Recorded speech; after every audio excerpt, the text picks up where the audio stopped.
ఇప్పుడు spread sheet software అయిన MS Excel దాని యొక్క ఇంట్రడక్షన్ చూస్తాం ఈ సెషన్లో. సో ఈ విధంగా మీరు ఎక్సెల్ని ఓపెన్ చేస్తే ఇట్లా ఎంఎస్ ఎక్సెల్ ఎన్విరాన్మెంట్ మీకు కనబడుతుంది. సో దీన్ని స్ప్రెడ్ షీట్ సాఫ్ట్వేర్ లేదంటే ఎలక్ట్రానిక్ స్ప్రెడ్ షీట్ సాఫ్ట్వేర్ అన్నా. సో ఇట్లా స్ప్రెడ్ అవుతూ ఉంటుంది హారిజాంటల్గా కానీ లేదంటే వర్టికల్గా కానీ ఈ యొక్క షీట్స్ స్ప్రెడ్ అవుతూ కనిపిస్తూ ఉంటాయి. కాబట్టి ఆ యొక్క షీట్స్లో మనం నంబర్ ఆఫ్ డేటాని లాట్ ఆఫ్ డేటాని ఎంటర్ చేయొచ్చు. కాబట్టి దీన్ని స్ప్రెడ్ షీట్ సాఫ్ట్వేర్ అన్నా. మరి స్ప్రెడ్ షీట్ సాఫ్ట్వేర్స్లో డేటాని ఎంటర్ చేయడం, ఆ డేటాని క్యాల్కులేట్ చేయడం, ఆ యొక్క డేటాని స్టేట్మెంట్స్ రూపంలో కరెక్ట్గా ఫార్మాట్ చేయడం, అవసరమైతే గ్రాఫ్లు తీసుకోవడం, వీటికి సంబంధించిన అన్ని ఫంక్షన్స్ అన్ని ఆప్షన్స్ కూడా ఈ యొక్క ఎన్విరాన్మెంట్లో మనకి ఇవ్వడం జరిగింది. మరి స్టార్టింగ్ ఎన్విరాన్మెంట్ చూసినట్లయితే మీకు లుక్ ఎంఎస్ వర్డ్ లాగానే సిమిలర్గా పైన ఈ యొక్క ట్యాబ్స్ అయితే అలా కనిపిస్తుంది. బట్ క్లియర్గా మనం గమనించినట్లయితే టైటిల్ బార్ ఇది మామూలే ఎంఎస్ వర్డ్లో ఉన్నట్లుగానే టైటిల్ ఆఫ్ ద అప్లికేషన్. అట్లనే ఇటు చివర ఆఫీస్ బటన్ ఉంది. సో మీకు ఇట్లాంటి ఆప్షన్స్ అంతా కూడా ఈ ఆఫీస్ బటన్లో ఇవ్వడం జరిగిందనమాట. ఈ ఆఫీస్ బటన్ పక్కనే క్విక్ యాక్సెస్ టూల్ బార్ ఉంది.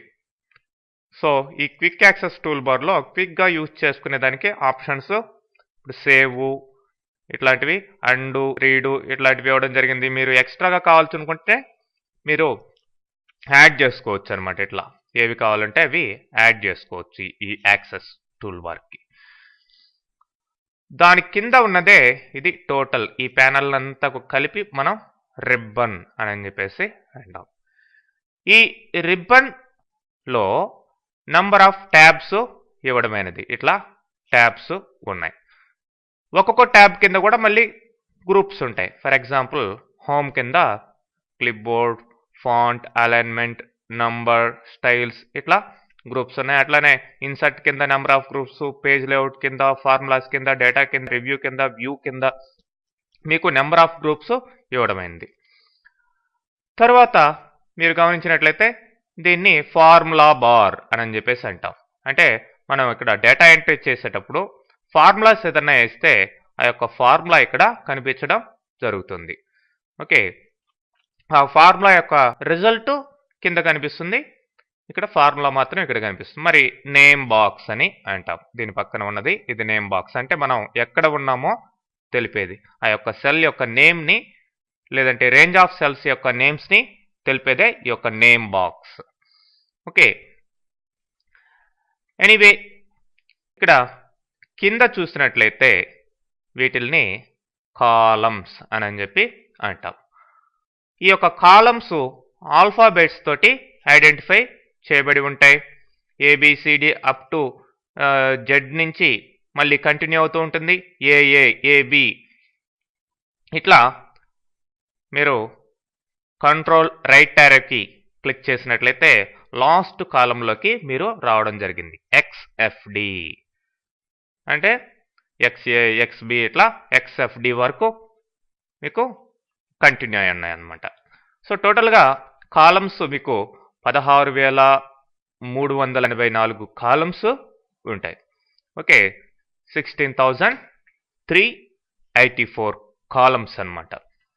మరి ఇవి రోస్ అంటాం. ఈ రోస్ కంట్రోల్ డౌన్ యారోకి ప్రెస్ చేయండి, ఎన్ని రోస్ ఉన్నాయో మీకు ఇక్కడికి కౌంట్ తెలిసిపోతుంది. ఈ రోస్ నెంబర్స్ తోటి ఐడెంటిఫై చేయబడి ఉన్నాయి. మరి ఇక్కడ మీరు చూసినట్లయితే ఈ కౌంట్ క్లియర్గా ఎన్ని రోస్ ఉన్నాయనేది అర్థమవుతుంది. ఓకే, మళ్ళీ కంట్రోల్ అప్ యారోకి ఇస్తాను, లేదంటే కంట్రోల్ హోమ్ అని ప్రెస్ చేసినా కానీ ఫస్ట్ సెల్లోకి వెళ్తారు. మరి ఈ బాక్స్ లాంటి ఏరియానే మనం సెల్ అని చెప్పేసి అంటాం. అంటే cell is the intersection part of column and రో. కాలము రో కలిసే చోటునే ఈ యొక్క సెల్గా చెప్పుకుంటాం. మరి ప్రతి సెల్కి కూడా ఒక నేమ్ ఉంటుంది. ఫర్ ఎగ్జాంపుల్ ఇప్పుడు ఈ సెల్ యొక్క నేమ్ బాక్స్లో కనిపిస్తుంది చూడండి, C4 అంటే కాలమ్ నేమ్, రో నంబర్, ఈ రెండు కలిపి మీకు ఈ యొక్క సెల్కి నేమ్ రావడం అనేది జరుగుతుంది. మరి ఇప్పుడు ఇక్కడ క్లిక్ చేస్తాను. ఇప్పుడు చూడండి F9 అనేది ఇక్కడ నేమ్ బాక్స్లో కనిపిస్తూ ఉంటుంది. ఓకే, సో ఎనీవే ఈ సెల్స్ యొక్క కలెక్షన్నే మనం షీట్ అని చెప్పేసి అన్నాం. Okay, collection of cells is known as a sheet. మరి ఈ షీట్ లోపల ఇట్లా మనం డేటా ఎంట్రీ చేసుకుంటాం ఈ సెల్స్లో. ఓకే, మరి ఇట్లాంటి షీట్స్ చూడండి, షీట్ 1 ఇక్కడ ఏదన్నా డేటా ఎంట్రీ చేసాం. తర్వాత షీట్ 2 ఇది మళ్ళీ డిఫరెంట్ అనమాట. మళ్ళీ షీట్ 3 ఇట్లా నెంబర్ ఆఫ్ షీట్స్ మనం ఎక్సెల్లో ప్లేస్ చేసుకోవచ్చు. మరి ఈ కలెక్షన్ ఆఫ్ షీట్స్నే మనం వర్క్ బుక్ అని చెప్పి అంటాం. ఈ వర్క్ బుక్నే మనం సేవ్ చేస్తాం అన్నమాట. ఓకే,